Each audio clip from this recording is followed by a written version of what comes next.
Hey guys, how's it going? Today I wanted to talk about this question of what is real?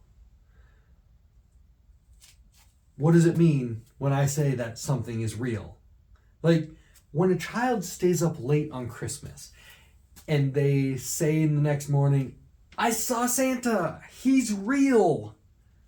What does that mean? What does real mean? What is the child proclaiming when they make this statement, or when any of us claim that something is real? Well, for the purposes of this video, what I'm going to say is to be real is that something exists, that it exists within a given context. See, there's a lot of context for which I could say that a unicorn is real. I can conceive of the concept of a horse with a horn.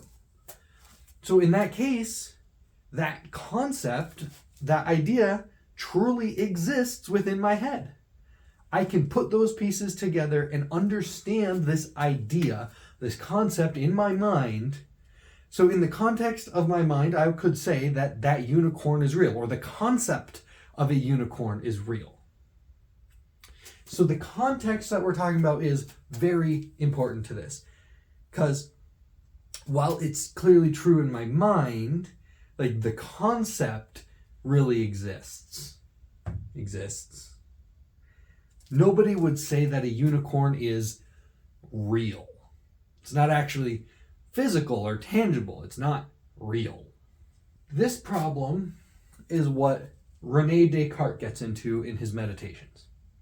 At the beginning of the Meditations, Descartes has this realization that when we sleep and dream, we can be totally convinced that the things that we're seeing, hearing, tasting, touching, and doing are totally truthful and happening within reality. But then when we wake up, we realize that none of it was actually real. And so what Descartes says is, I clearly can't trust my senses to tell me what is true and not true. And so he starts from the position of, well, I have to assume then that my senses are totally lying to me in every way, and I can't trust them at all. And so I'm going to figure out what I can trust, what I can think about. This is where he comes to his great famous, I think, therefore I am statement, which there is so much to unpack in that statement. It's not apparent what it means.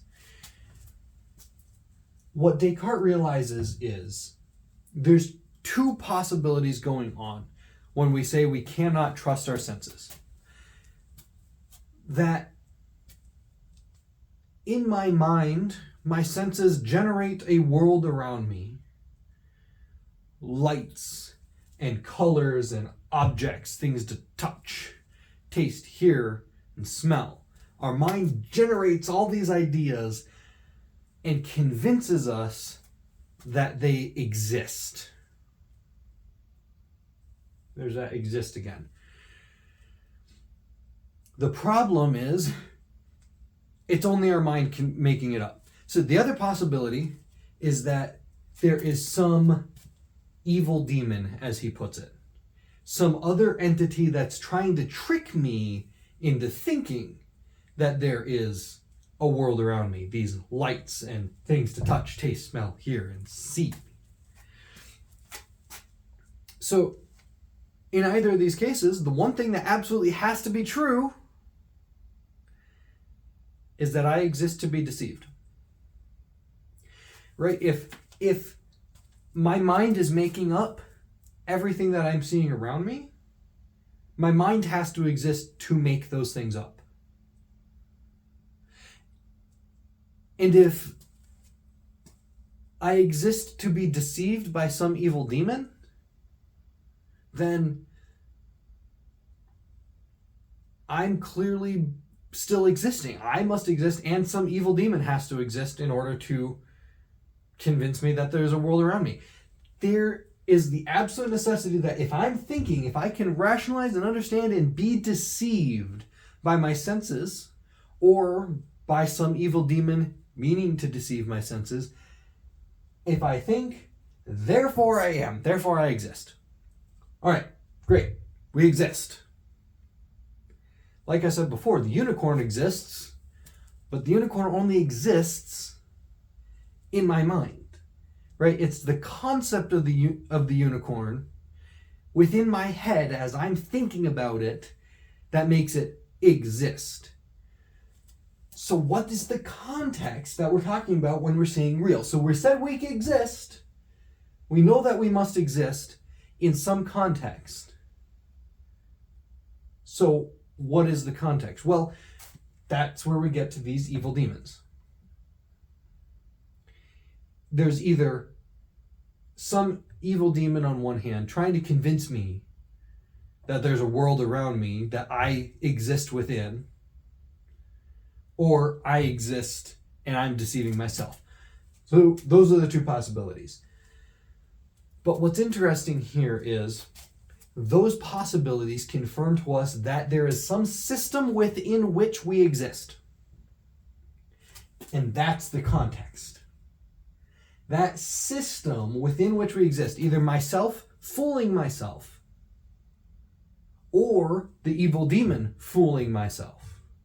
One of those two possibilities is a system within which I exist. So that system within which I exist, that's our context. So where does God enter into all this? Well, in the Catholic understanding of things, God is the evil demon. Whoa now, did I just say God's an evil demon? Kind of.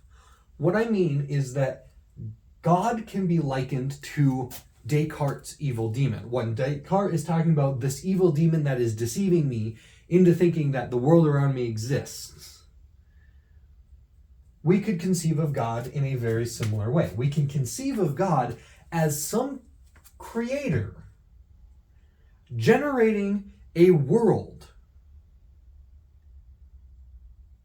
as the Catholic Church often puts it, the fancy Latin phrase, nihili ex nihilo.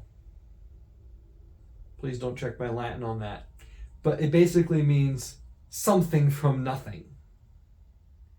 God created all the world in which we live. The system in which we live is a creation of God. The fact that this whiteboard exists, or the wood around me, or the lights, those are all things that God has conceived of and convinced my mind is real or exist. And that's much like what Kant's evil demon... Kant would very much say other things. Descartes. What Descartes is saying is the evil demon. This great creator could be conceived very similarly to a great deceiver. The only difference is that a deceiver is trying to convince you of a world existing. It's creating a world for you to believe exists that might not exist. That is, there's some context within which, there's some context that you could conceive of, but the evil demon wants to convince you otherwise. God is not doing that. See, God is that context. God is that system within which we understand.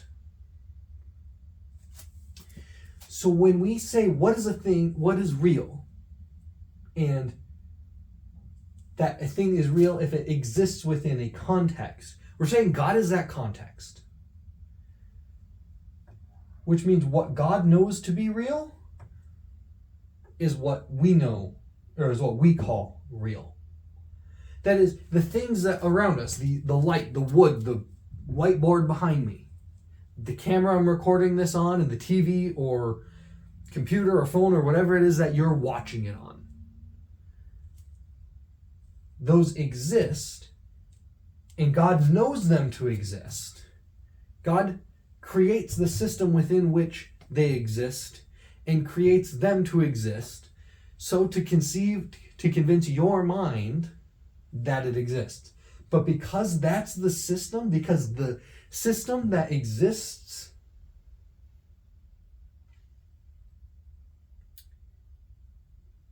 is God and what God knows, we can say that those things are real because God knows them to be real.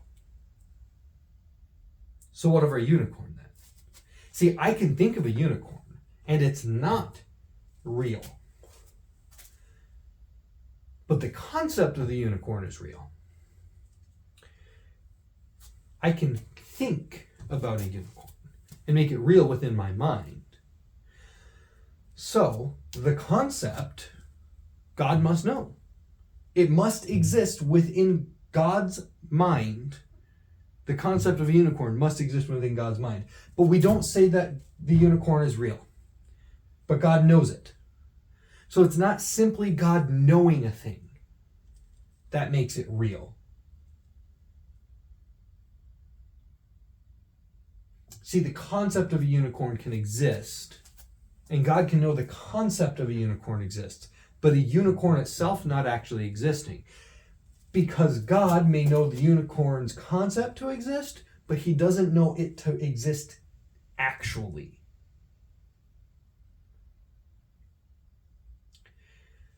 That starts getting into a whole other problem that I'm going to put off for another video, known as the unmoved mover. That is, that God is completely actual in every way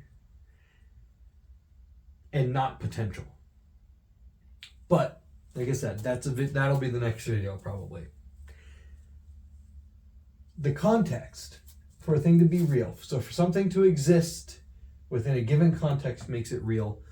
The context is God and what God knows to be real. God does not know the unicorn to be real, but the concept of a unicorn is. So he knows the concept of a unicorn, but not the unicorn itself. Now, God also knows you and I to be real. He knows of our concept and he knows us into existence. So to be real comes down to what God knows. God makes things real.